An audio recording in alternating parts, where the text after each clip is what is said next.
Hey folks, welcome back to the channel. This is Jason, host of Fighting Words Financial, and I'm taking a break from doing a little yard work to talk a little bit about what's going on with Silicon Valley Bank.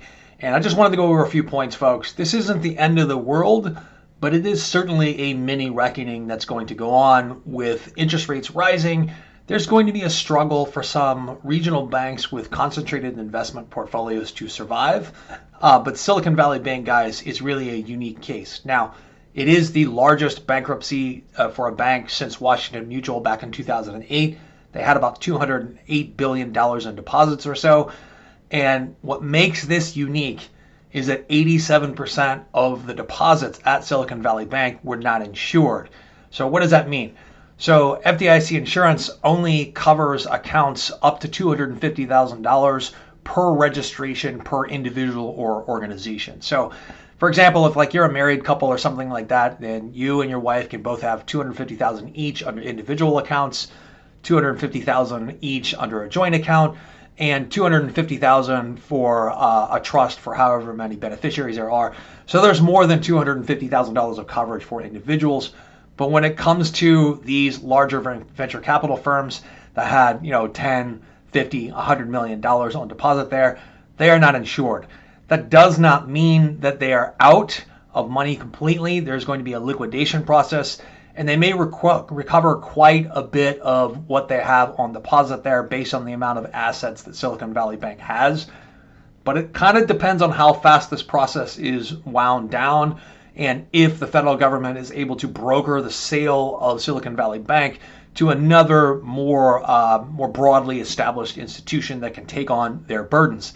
If they're not able to do that, and the Federal Reserve raises interest rates in the meantime, you're actually going to see a further drop in the value of the assets that Silicon Valley Bank holds, meaning because they hold a lot of bonds to back up their loan portfolio. And as interest rates rise, the value of those existing bonds drops, and it causes banks to sort of recalculate how they're able to capitalize their bank. And banks are going to be forced all over the place to go out and find more capital.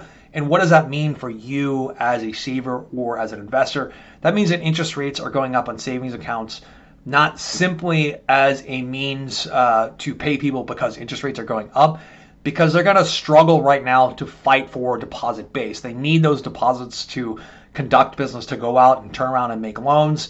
And now for the first time in 15 years or so, banks are actually going to be fighting for your deposits. So there's a couple of other names that I want to mention here that should be on your doom list of stocks that may be in trouble because of how their business is concentrated or how regional they are or what type of business they're engaged in. Number one is Signature Bank. This is a bank that serves some cryptocurrency businesses, which may actually be in trouble at this point, the cryptocurrency businesses, not necessarily Signature Bank. I know they got crushed and the trading was halted on their shares yesterday.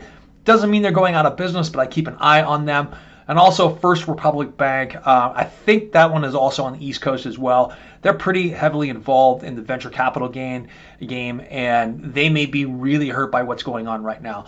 So it wasn't necessarily a bank run like you're thinking what happened with Silicon Valley Bank.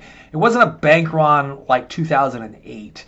What happened was the beginning of last year, a lot of companies, a lot of these startup companies that were just burning cash, all of a sudden they were like, hey, we got to start making money at this point. And the environment for going out and raising more money with secondary stock offerings, with venture capital money coming in, a lot of that started to slow down, and they started to draw down slowly on their accounts. So this run on the bank is not like an instantaneous overnight run where people decided to take out almost all of their money. It's actually been going on since probably November of 2021 when venture capital money started to slow down for tech startups. This bank has funded something like 30,000 startups over the last 25, 30 years or so. And at least I think they've been in business that long.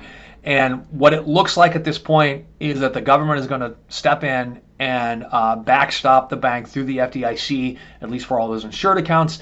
And then they're going to try and arrange an asset sale to some larger player. In the long run, this could turn out to be a really good deal for the people that go ahead and decide to acquire this bank. And I wouldn't be surprised if by the end of next week, we have one of the major players out there stepping in to backstop this bank. And it's going to go a long way towards calming the market. But banks go out of business all the time, folks. This isn't new. This isn't unique. Its scale is unique for sure. But the process of the federal government stepping in, seizing control of the bank, and then arranging a sale either as a whole or piecemeal to other banks is not unique, and it happens all the time. And for the most part, the consumer who actually has their money on deposit in the bank is largely going to be protected. Some of those uninsured amounts, they're probably not going to get 100% of them back, but they're likely going to get a very large percentage of them back. Anyway, folks, just doing this off the top of my head today. Sorry for all the stuttering that I did. I actually stutter all the time. But anyway, I hope you enjoyed this video. If you did, please like and subscribe. And I will be back on Thursday with a live stream. I'll have a couple of videos out next week. I am going to, I have some obligations on Monday that are going to keep me from doing a live stream most likely.